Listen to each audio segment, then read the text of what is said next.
देखिए डोब्रेनर का त्रियक सिद्धांत जब खत्म हुआ उसके बाद 1815 इसमें डोब्रेनर का सिद्धांत त्रियक नियम आया था। उस नियम ज्यादा आगे तक नहीं जा सका क्योंकि वो केवल 3 गो त्रियक पर ही लागू होता है।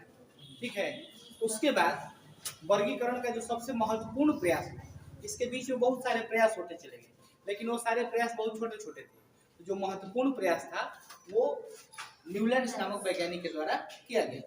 ठीक है, ये कब किया गया? ये नियम कब आया था? 1865। न्यूलैंड्स ने जो अपना नियम दिया था वो कब आया? 1865। ठीक है, इस नियम का नाम है न्यूलैंड्स का अष्टक नियम। अष्टक नियम का मतलब 8, अष्टक का मतलब 8 से कुछ रिलेट करेगा इसे। ठीक है, तो न्यूलैंड्स को संगीत सीखने में बड़ा, संगीत से उसको बड़ा लगाव था, संगीत से बड़ा उसको लगाव था, वो संगीत सीख रहा है। तो जब हम लोग संगीत सीखने जाते हैं तो पहले हमको क्या सिखाया जाता है? सा रे गा मा प ध नि सा। संगीत के जो 8 गो अक्षर होते हैं इसे सिखाया जाता है। तो न्यूलैंड्स बताया कि अगर जिस तरह संगीत का पहला 8वें अक्षर से मिलता है, उसी तरह तत्वों को बढ़ते हुए परमाणु द्रव्यमान के आधार पर सजाएंगे। बढ़ते हुए परमाणु द्रव्यमान के आधार पर सजाएंगे तो पहले तत्व का जो गुण होगा वो 8वें तत्व के गुण से मिलेगा।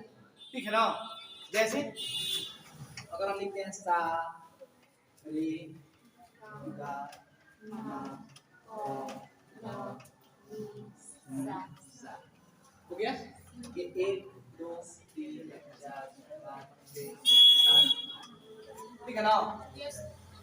संगीत का पहला अक्षर किससे मिल रहा है? 8वें से मिल रहा है ना? तो अगर तत्वों को बढ़ते हुए परमाणु द्रव्यमान के आधार पर सजाएंगे, जैसे में यहाँ लिखते हैं हम सोडियम, इसके बाद beryllium, boron, boron, carbon, nitrogen, oxygen, fluorine, फिर यहाँ पर सोडियम,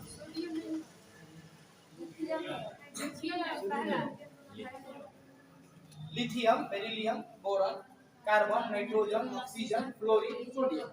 ठीक है, बढ़ते हुए मास के आधार पर हम सजाएंगे तो देखिए इसके कितना है? 7, इसका कितना होता है?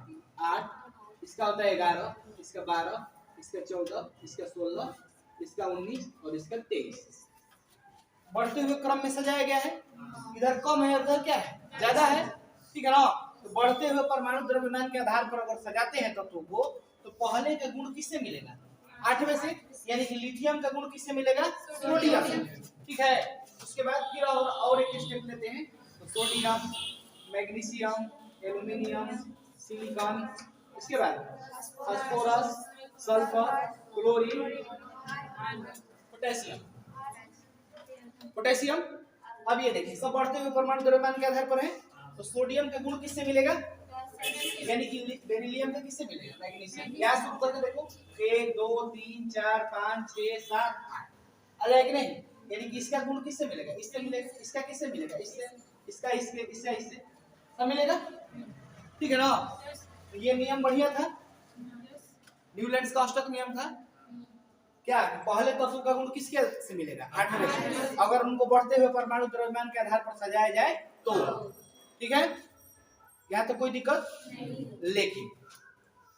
लेकिन इसमें क्या हुआ? आप लोग इसको ध्यान से देखिए, ध्यान से देखोगे तो यहाँ फ्लोरीन है और यहाँ पर क्या है? सोडियम। बीच में एक तत्व आता है नियॉन, आता है। यहाँ पर एक तत्व कौन आता है? नियॉन आता है। और यहाँ पर क्या आएगा? आर्गन आएगा। ये दोनों अक्रिय गैस है ना? और अक्रिय गैस की खोज 1900 ईस्वी में विलियम रामसे के द्वारा की गई। एक साइंटिस्ट है विलियम रामसे, और ये सिद्धांत कब आया था? 1865 में। तो उस समय अक्रिय गैस की खोज नहीं हुई थी, तो ये पहले को लेकर 8वें से सजा दी। लेकिन जैसे ही अक्रिय गैसों की खोज हो गई, ठीक है ना, तो अब पहले तत्व का गुण 8वें से मिलेगा कि 9वें से मिलेगा? 9वें से मिलेगा। 1 2 3 4 5 6 7 8 9, पहले का गुण किससे मिलेगा? 9वें से मिलेगा। एक तो उनमें दोष आ गया। ठीक है ना? अब इस नियम को हम, ये जो नियम है ये ज्यादा से ज्यादा कहां तक जाएगा? तो कैल्शियम तक ही जाता है, यानी कि हल्के तत्वों पर लागू होता है।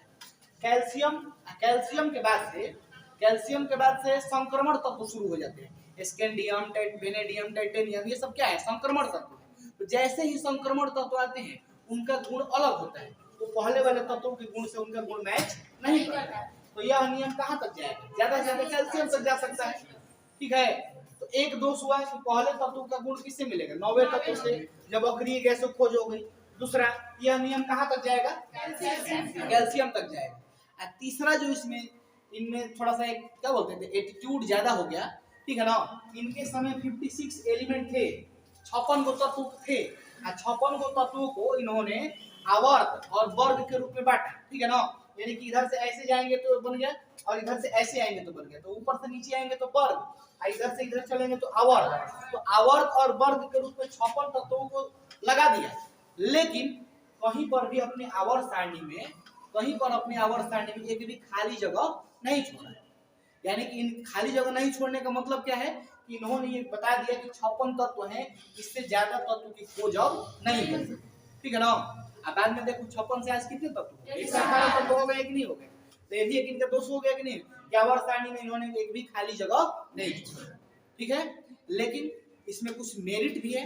मेरिट क्या है इनका कि आवर्त सारणी बनाने का जो सबसे पहला प्रयास था वो किसके द्वारा किया गया था? न्यूलैंड्स के द्वारा। क्योंकि इन्होंने जितने भी 56 तत्व थे, तो इन 56 तत्वों को ऐसे इस तरह से टेबल बनाकर बांटा था। और इसमें हम ऊपर से अगर नीचे चलते हैं तो इसको वर्ग बोलते हैं, इधर से अगर इधर चलेंगे लेफ्ट से राइट लाइन चलेंगे तो आवर्त बोलते हैं। तो वर्ग और आवर्त में तत्वों को बांटने का प्रयास तो सबसे पहले शुरू किया कौन किया? और इसी थ्योरी से, इसी सिद्धांत के माध्यम से आगे हमारे आवर्त सारणी का विकास हुआ। तो ये इसका पॉजिटिव पॉइंट है। लेकिन नेगेटिव पॉइंट क्या है? इन्होंने एक भी जगह खाली नहीं छोड़ा। एक भी खाली जगह नहीं छोड़ा तो क्या होगा? आगे बहुत सारे तत्व हैं, तो उनको अभी आवर्त सारणी में कहां रखा जाएगा? नहीं रखा जाएगा। तो ये आवर्त सारणी गलत होगी कि नहीं होगी? उसके बाद अक्रिय गैसों खोज हुई, तो जैसे ही नियॉन आया तो पहले का गुण अब किससे मिलने लगा? 9वें से। आई क्या बोले थे? पहले का गुण किससे मिलेगा? 8वें से। उसके बाद हमको पहुंचना है 118 तक। आइए, केवल हल्के तत्व पर नियम लागू होता है, तो हल्के तत्व कहां तक रह जाता है? कैल्शियम से।